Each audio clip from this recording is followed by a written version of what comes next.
Hello and welcome back to the channel. My name is Christina. I'm a naturopath, herbalist, life coach, as well as carnivore. And this is where I share all about my own journey with carnivore, teachings and education and things that I want to share with the community that are learning and listening and starting to embrace carnivore. And so if you're new to the channel, I have been carnivore for over 600 days now. I reached that milestone the other day. But the other thing is I have now started 75 hard. So I think we're on day 20-ish. Might be day 19, but it's around that time when it comes to 75 hard, which has been a really interesting journey because I spent a lot of time going back and forth considering whether I would do 75 hard or not, whether it would be something that I could manage or whether it wouldn't be, etc., etc. Because I really don't like to commit to things that I don't think I can actually achieve, like the competitive nature of me.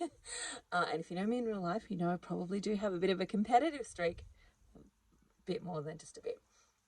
But I have a competitive streak, and I don't like to play games that I can't win. I don't like to take on challenges that I don't think I can complete. And so I went back and forth because I'm like 75 days, that's a lot of days.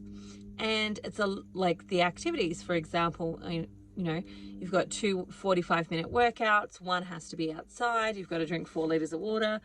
I've only done 1.5 so far today. And I normally try and get 2 done before lunch. And so I'm a little bit slow. And so you've got to read a book, you've got to do a progress photo, you've got to follow a diet, etc., etc. And so, there was a lot of back and forth about whether I could complete it.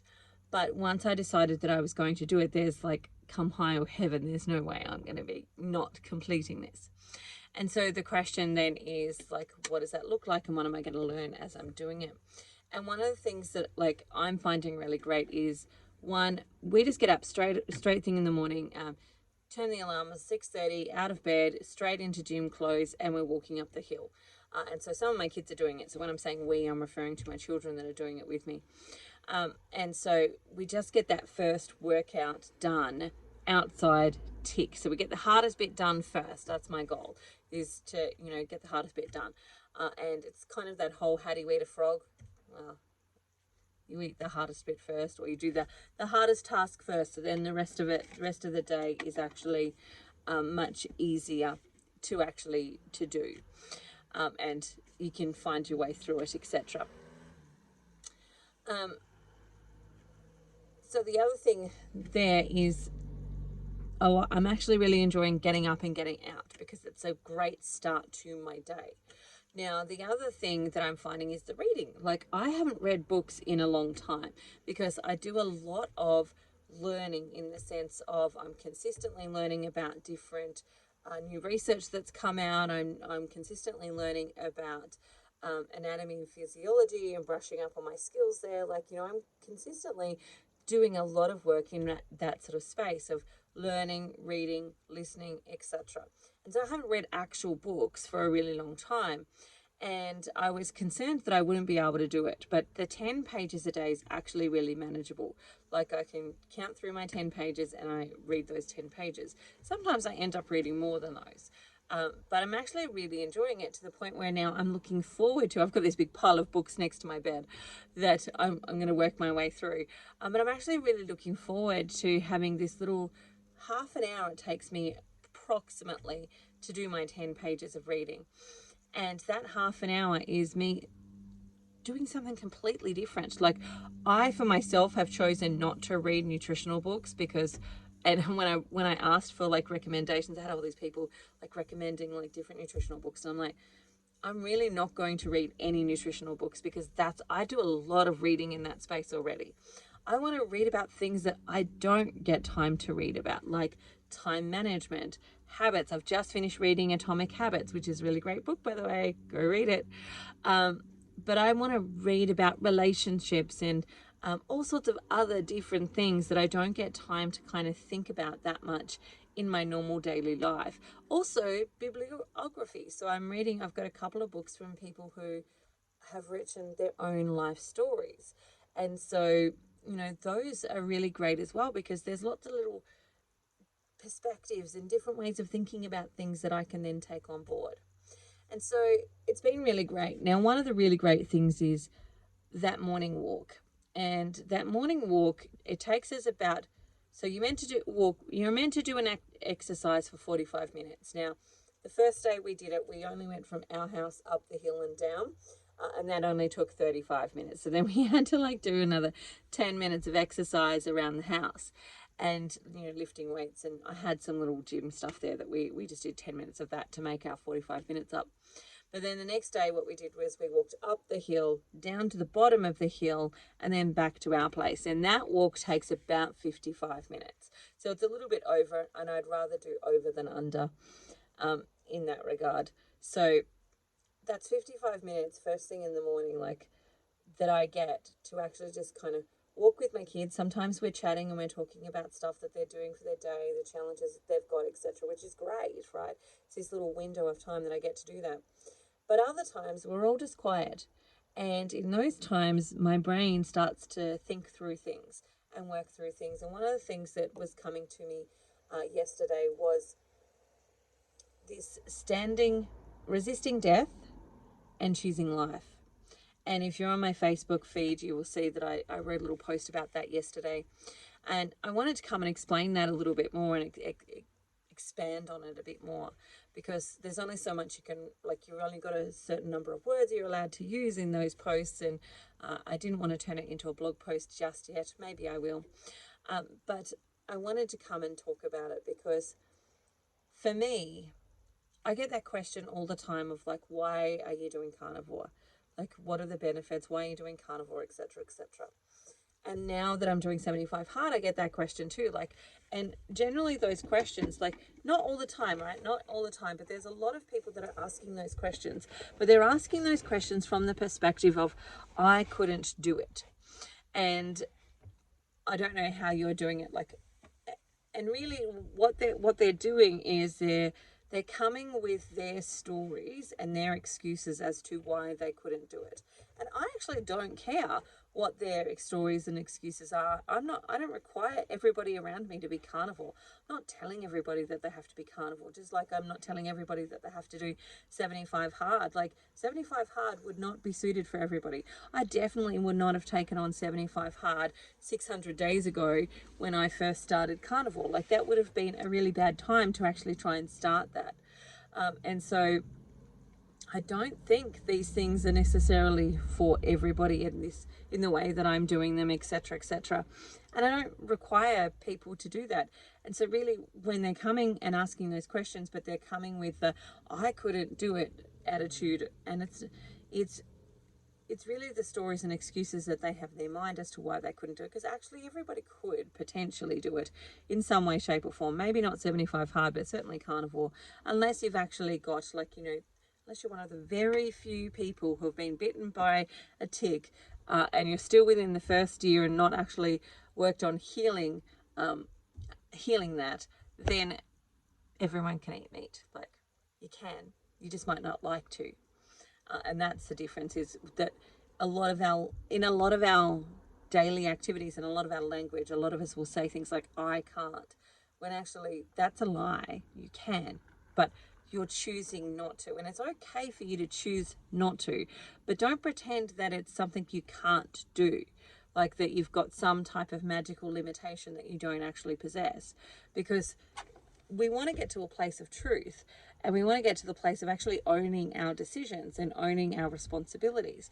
And it's okay for you to go, I choose not to do this, I don't want to do this, and I'm not going to do this. And that's okay. You're allowed to make those choices, but don't pretend that it's not a choice, because it actually is for a lot of people. Now, look, I'm going to put a little asterisk there that if you're homeless, if you are living on food stamps, you might not be able to do it from that perspective, right? But your general average person and the people that are actually saying these things to me are not fitting into those categories where they actually physically couldn't do it because A, they live in a country where there's no meat, or they don't have finances for meat, or they don't live in a house and are struggling to just even have anything, right? The people that are saying this aren't those people, and so my comments are to those people, not to everybody, right? just to clarify. Now, as I was on my journey and I was thinking about this and the answer to that question, because most people don't actually wait for me to answer that actual question. They'll ask the question, but then they won't actually wait for the answer because they're already going through in their own head the reasons why they couldn't do it or why they think it's bad or etc. etc. And so they don't actually wait for me to answer the question. So often I don't actually get the opportunity to really answer that question really well. And so I was thinking in my head, how do I answer that question? And really, ultimately, when I think through it, the answer to that question for me is I started it choosing life. Like, I started carnivore choosing life. And what I mean by that is at the point at which I actually started carnivore, if I hadn't done something soon, then I was likely to have a stroke, go into a coma, have a heart attack, etc., etc. Like, there was some significant health issues that were likely to just be around the corner for me. And the other element to that is knowing me personally. I knew when I looked at my blood glucose level and it was really high. So for those who want to know what the number was, it was 21.2. And so that was a fasting blood glucose. So it's something like 300 or something in the US, in your US measurements. When I looked at that number, I knew I didn't want to go down the hospital path. Like, literally, you can wait until I'm in a coma and then you can take me to the hospital and do whatever you need to do, etc., etc. I'm not going to optionally choose to go there. Because that's just where I'm at. Now, there's a couple of reasons why I've got, medical trauma actually after the birth of my last baby and being on life support and in a coma, etc., etc. And there's a whole bunch of things that happened to me with my last baby. So there is trauma there, and maybe I am acting irresponsibly, but you know what? We get to choose. And my choice is it would have to be something very extreme for me to optionally choose to go to a doctor or to optionally choose to go to a hospital. And I knew when I saw that blood test that if I went to a doctor, I would be going to the hospital because they would put me in and they would be injecting insulin, and that's not a life that I wanted to choose. And so in that moment in time, when I made the decision to start carnivore, I was choosing life, but I was also resisting death. I was also stepping into that space of resisting death and standing in the gap between me and death and going, you know what? Thou shalt not pass. I will actually do something about this versus pretending I'm doing something about it, but not really. And so as I was answering that question in my head, the answer to that question was I was choosing life. I was choosing life. That's why I went carnivore, because I knew that would give me life. I knew that would give me time. I knew that would help me fix the things that were going on in my body and repair what was going on in my body, and that would be life. Now, I want to say from the perspective, because, in my job, what I do is I work with a lot of people, and they all go through phases in their own healing journeys, and they all go through phases in their own stuff. And there are times where I have found carnivore really challenging, not because the diet itself is hard. It's not hard, it's easy. But because of my own mental stuff, because of my own inner stuff, that's where I've tended to find it hard when stuff is going on in your life. Now, as I think through my clients, I can see that they go through this too. And they go through these phases where, life is going great and it's really easy to choose to keep doing what you need to do for your body because you're choosing life. But when life isn't going great and things are happening, like your car's breaking down, you've had an accident, your wheels are falling off, and life is a challenge, like your marriage is breaking down, or you're struggling with your children, or whatever. When life isn't going great, that's when choosing life is hard. And in those moments in time, you're literally, well, for me, I'm literally standing between myself and death. Like, I'm literally resisting death by continuing to do carnivore in those moments in time. because it would be easy to succumb sometimes. And I'm sure we've all gone through those experiences where sometimes you're just like, it would be easy to succumb to the chocolate cake and to the Tim Tams and the biscuits. And you know what? If I did, then I would be choosing death in that moment in time, because that's what that would bring me. And I don't have, like, a lot of people who don't have diabetes, for example, etc., probably got buffer space. Their buffer space is, well, I could have a day or two where I just blow out and it's still kind of fine. I don't have that buffer space because I've mistreated my body most of my life, or my body has been mistreated, or I've been taught to mistreat my body, all of the stuff, right? And I don't have that buffer space. I don't have the luxury of the buffer space and the grace to go, I'm going to have a really crappy day and I'm going to eat really poorly. And I might do that for a day or two, or even have a bender of a week, right? I don't have that grace, because if I eat that way, then I'm quickly going to spiral back into the place of being close to death. And so by continuing on the days when I don't want to, what I'm doing in that moment is resisting death. I'm also choosing life, but I'm often resisting death as well. And I think about this, like again, if you've been in my space for a while, you know that when I had my last baby, Marcella, she was a twin pregnancy, and we lost one of the babies in that pregnancy early on. And then we weren't sure if we were going to keep her because I kept having bleeds. So every couple of days or every week or so, I would have a bleed, and I'd have to go into the hospital and check to see if I still had a live baby, because until we got to about the 25-week mark, I didn't have that internal kicking and so on that actually gave me that feedback of that security that, yes, she's still alive. It's okay. I can tell she's still alive. She's still moving. So until that point in time, anytime I had a bleed, I had to go check to see if she was still alive. And I also then had to, have continuous injections and all sorts of other fun stuff. Not fun, right? And then during her pregnancy, I developed what was called placenta previa. So my placenta was at the opening of the uterus, so it was presenting first instead of my baby. And then that placenta actually started to eat through the scar of my uterus.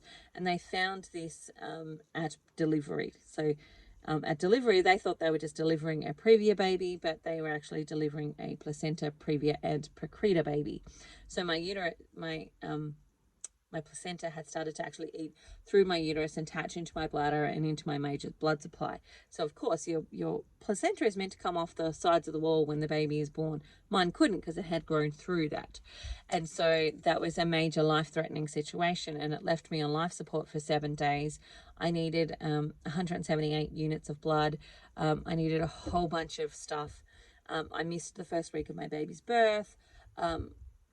She looked different to my other babies because she was quite small because of where her placenta was. She was a lot smaller than my other babies. She had different facial features at that point in time because they were smaller. And also just the simple fact that, when babies first come out, they've got a bit of a cone head and so on. She had already done, like by the time I saw her in real life, everything had already flattened out, etc., etc. And so she didn't have the same look as my other brand new babies did when they were first born, because she wasn't a firstborn. She was a week old when I first actually met her, and when I first actually got to see her in real life. And so there was a lot of stuff in there. Like, I remember thinking when they handed me her for the first time, that did somebody else, like, did a mother die and my baby die and we just swapped? Like, because there was no follow through of the sense that she came out of my body and I saw her and it was immediate or any of those things, because I was in a coma for a week, and there was no, like, she looked different to my other babies and she was smaller than my other babies, and there was a whole heap of other stuff. Like, I had tubes everywhere. I had a tube down my throat. I couldn't speak. I had tubes literally, when I say everywhere, literally everywhere. I've still got scars on my neck from tubes that they had where they were putting blood directly into my heart. Like, it was a big thing. And the trauma of that afterwards was so big, so hard, and so challenging to go through. And I write about this in my book. It's not out yet, so don't stress. But in my writings, those that are in my actual, like they bought my course that's got my book sort of manuscript in it, they will have read this, and I've posted about this sort of stuff before, and I've talked about it before probably as well.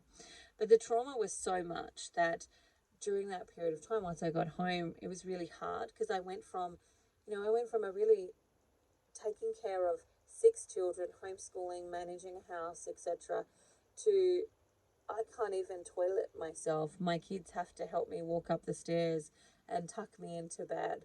I should be looking after them, not the other way around. Like, I went from this independent phase to not being dependent, to having to depend and rely on other people. And so it was really hard emotionally and physically and so on.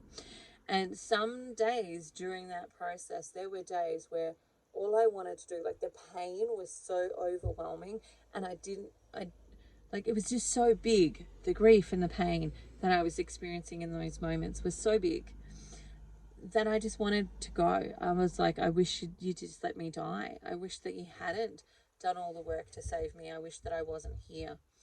And in those moments in time, like, there were some days where it was more heavy than other days. And in the days when it was really heavy, I knew my sole job for that day was to stay seated in the chair that I was in. Because I knew that if I'd gotten out of my chair, that I wouldn't be able to resist the knife and ending my own life. I knew I wouldn't be able to do that. I knew that I didn't have the strength in me to resist that urge. And so all my strength for that day was put into staying seated, staying in my chair and not actually leaving that spot. And so when I come back to this thought of like resisting death, sometimes that's what it's like. Like, in the moment of sitting in that chair, I was resisting death. I was fighting death at that moment in time, and I was resisting death. And, well, to other people, and it was interesting because I had other people who maybe came over on that day, and I'm pretty good at hiding these things, that would message me later going, I'm really worried that you're not getting up and moving around. And I'm like, if only you knew. You came to visit and you were there for like maybe half an hour. But that was a bad day for me. That was a day when I was forcing myself to sit in that chair, because if I didn't stay in that chair, I know I would not be here, because I knew that I couldn't resist. I wouldn't have the strength to fight death in that moment in time. And I didn't want that. Like, my overall thing, I didn't want that. I just wanted the pain to stop. And so it was interesting receiving messages from people that are going, oh, I think you're being lazy and you need to get up and start moving, and you're gonna, this and this bad thing's gonna happen. I'm like, for one, you probably shouldn't tell me something bad's gonna happen if I don't do it, because like then I might actually choose to do that more. But you are missing the much greater picture of today. I was resisting death. And they didn't understand any of that because they didn't have a frame of reference for it. But then in my morning walk, as I'm having this conversation with myself, answering that question of why am I doing carnivore, sometimes it's because I'm choosing life. Sometimes it's because I'm choosing to actually have a life that's full and abundant, that I can physically be active in, that I can actually participate in, that I can have relationships with my children and so on. And some days it's because I'm resisting death. And on the days when I'm choosing life, which is majority of the time, right? Majority of the time I choose life. On those days, it's easy. It's easy to do carnivore. It's easy to do 75 hard. Like, well, the actual action is not easy for 75 hard. Like, I've got to walk up a hill, and I don't love walking up the hill. I love that my body can walk up a hill, right? So the frame of reference is really different. The mindset is really different.